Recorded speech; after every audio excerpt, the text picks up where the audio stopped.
Olá pessoal, tudo bem? Passando hoje para a gente começar a nossa segunda aula de Direito do Trabalho, falando sobre reclamação trabalhista.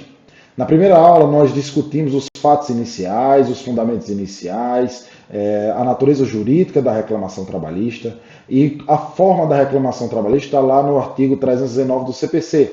Nessa aula nós vamos relembrar um pouco apenas a forma e vamos começar a primeira petição. É uma petição extremamente simples, mas é uma petição que você pode pegar o modelo dela e colocar em qualquer uma outra petição que você vai fazer no seu escritório, ou vai fazer para a própria OAB, para o exame de ordem, ou aqueles estudantes que estão estudando aí Direito do Trabalho na Faculdade de Direito.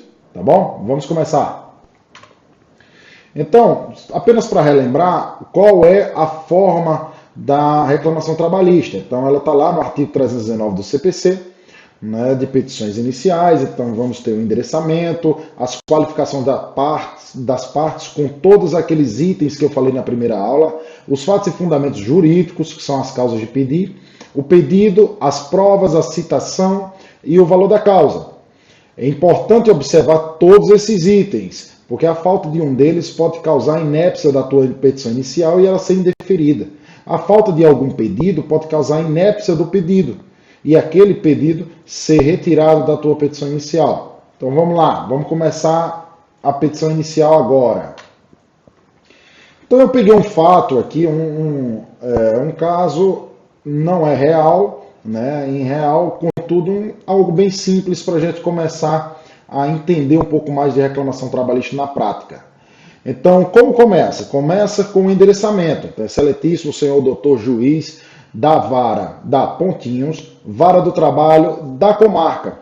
Então é muito importante dizer que aquele juiz não é, ele, por mais que tenha semelhança com o juiz do juiz federal, ele não é tratado como juiz federal na petição. Então, nesse caso, nós vamos usar excelentíssimo senhor doutor juiz da Pontinhos, porque não sabemos qual vara irá cair aquele processo, vara do trabalho de tal cidade. É importante, como eu disse na primeira aula, que a cidade onde nós vamos endereçar a petição inicial será a cidade de labor daquele funcionário. Então, onde ele realmente trabalhou, com aquelas exceções sumuladas pelo TST. Ok, galera? A segunda parte da reclamação trabalhista é o endereçamento. E nele nós vamos colocar todos os itens que eu falei na primeira aula. Então, nome completo, nacionalidade, estado civil, profissão, nome da mãe, data de nascimento, número do RG e CPF, número e série da CTPS, número do PIS, endereço completo com CEP. E aí a gente começa falando, por seu advogado que essa subscreve, vem a presença de Vossa Excelência com fulcro no artigo 840 e o 319 do CPC propõe a presente reclamação trabalhista. Esse formato ele é muito simples para que o juízo entenda de cara o que é que você quer, de cara qual é a sua petição, ok? E após a palavra reclamação trabalhista, nós vamos colocar qual é o rito, pode ser o rito ordinário, sumário ou sumaríssimo. No rito ordinário, em face de B, número do CNPJ, endereço completo com CEP, pelos motivos de fato e de direito a seguir exposto. Observe-se que no reclamado nós colocamos poucos itens, né? Porque em regra não temos todos os detalhes do reclamado. E será necessário apenas o nome completo, o CNPJ, o endereço completo com CEP. Pode sim, obviamente, existir reclamados pessoa física, né? E aí você vai colocar os dados da pessoa física. Então, nome completo, RG, CPF, endereço completo com CEP, caso, obviamente, você tenha. Se não tiver, nome completo, endereço com CEP para que seja realizada aquela devida intimação. Então, passada essa fase inicial, nós vamos para a segunda fase. Então, só para finalizar isso, o fulcro, como nós falamos, são os artigos que nós vamos se embasar, tal a base jurídica para a reclamação trabalhista, que é o 840 em regra e o 319 do CPC. Então, vamos lá, próxima parte. Sempre se inicia a reclamação trabalhista após o endereçamento com o contrato de trabalho. Nesse tópico, você vai colocar um breve resumo. Não precisa se estender, contar todos os fatos nesse contrato de trabalho.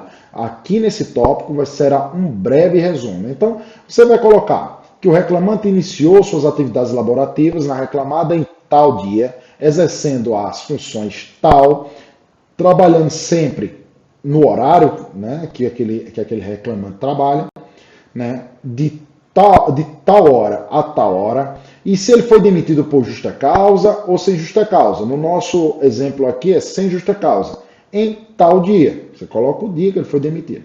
Então, quando então percebi um salário de tal valor. Então é muito importante colocar só apenas isso, porque isso é um breve resumo da reclamação trabalhista, é um breve resumo de como aquele reclamante elaborava. Então é importante conter data de admissão, demissão, salário percebido e qual foi a forma de demissão. Nessa parte, nesse tópico, é só essas informações iniciais que colocamos.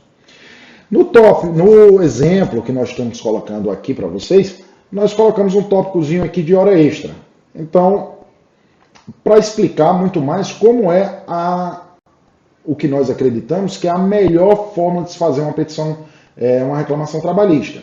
Então, nos tópicos de pedido, de causa de pedir, ok? Nos tópicos de causa de pedir, nós vamos subdividir esse tópico em 3 tópicos, que é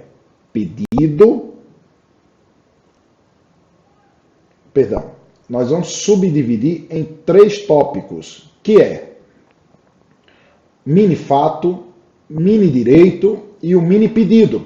O que serão isso? O que seria isso? O mini fato, você vai contar um pouco do fato que aconteceu, que ensejou o pedido de horas extras. No mini direito, você vai colocar o fundamento jurídico. Então, qual o artigo que você está buscando para fundamentar aquele pedido. E no mini pedido, você vai realmente pedir o que você quer. Então, é muito importante na reclamação trabalhista você colocar nos tópicos todos esses 3 para facilitar a leitura, né, do julgador e facilitar todo o processo de julgamento da tua reclamação trabalhista. No caso específico, nós colocamos que, como mencionado, o reclamante trabalhava 10 horas diárias. Né? Nesse caso, ele elaborava 2 horas extras por dia, carga horária que está ultrapassando o limite de 8 horas previsto no artigo 7º. Okay? Então, ele faz uso a 2 horas extras diárias com adicional de 50%, como determina. Obviamente, isso aqui é uma regra geral. Né? Existem trabalhos, né, labor, que tem um adicional maior, né, dessas horas extras, e existe também os dias que tem um adicional maior de 50%. Então, como ele fazia todos os dias horas extras, eles são habituais. E a legislação diz que quando são habituais, todos os valores viram reflexos para as verbas contratuais e rescisórias. Então, para você entender melhor, as verbas contratuais são quais? 13º salário, férias mais 1/3, descanso semanal remunerado e FGTS. E as verbas rescisórias são aquelas que, quando o empregado é demitido, ele tem direito, né, sem justa causa, obviamente, quando ele é demitido sem justa causa, são o aviso prévio, 13º proporcional, férias proporcionais mais 1/3, multa dos 40% sobre o FGTS e o saldo de salário, ok? Então, as horas extras, ela vai impactar, vai gerar reflexo em todas essas verbas que nós falamos. Então, é muito importante no tópico, né, específico da causa de pedir, realizar o mini fato, o mini direito e o mini pedido. Isso vai facilitar muito a tua petição, a tua reclamação trabalhista, até no teu projeto, né, na construção da mesma, ok? O próximo tópico, e aí a gente já vai direto, né? Já vai para pedidos. Então, pelo exposto, pleiteia. Aí aqui é muito importante, olha, presta atenção. Você nesse ponto, você vai pegar todos aqueles pedidos que você fez nos tópicos anteriores. Pode repetir aqui do jeito que está lá. Okay? No pedido anterior, por exemplo, nós falamos que queríamos 2 horas extras diárias. Então, aqui no tópico de pedido, você vai colocar 2 horas extras por dia. Eu coloquei aqui a liquidar, porque a gente não sabe o valor do salário. Como é um caso hipotético, não sabemos o valor do salário, não temos como saber o valor da hora, né, para computar as horas extras. Então, você tem que saber o valor do salário, computar o valor da hora, né, calcular a porcentagem devida daquela hora pelas horas extras e liquidar aqui no pedido. Então, o pedido não pode ficar aqui com o nome liquidar não, galera. você tem que colocar o valor real do teu pedido. Então, 2 horas extras, supondo, tantos reais. Os reflexos das horas extras nas verbas contratuais, tantos reais. E os reflexos das horas extras nas verbas rescisórias, tal valor. Então é muito importante isso. É obrigação hoje de quem realiza, de quem faz a petição inicial, do advogado que faz a petição inicial, liquidar todos os pedidos pela nova legislação. Por fim, nós vamos falar sobre o tópico provas. Então, isso é um tópicozinho decorado mesmo, certo? Protesta, provar o alegado por todos os meios de prova admitido de direito, especialmente depoimento pessoal do reclamado, oitiva testemunha, sem prejuízo de outras provas eventualmente cabíveis. Isso aqui é um tópico fixo, é decorado. Você vai decorar e vai colocar lá na tua petição. Só precisa disso. Da notificação, porque é uma exigência do artigo 319, tanto das provas quanto da notificação. Então, requer por fim a notificação do reclamado para que conteste os itens supraarguidos, sob pena de serem admitidos como verdadeiros, o que, por certo, ao final estará comprovado, com a consequente decretação total procedência dos pedidos nos termos expostos. Esse tópico também é um tópico de praxe, totalmente decorado, então você decora e coloca na tua petição.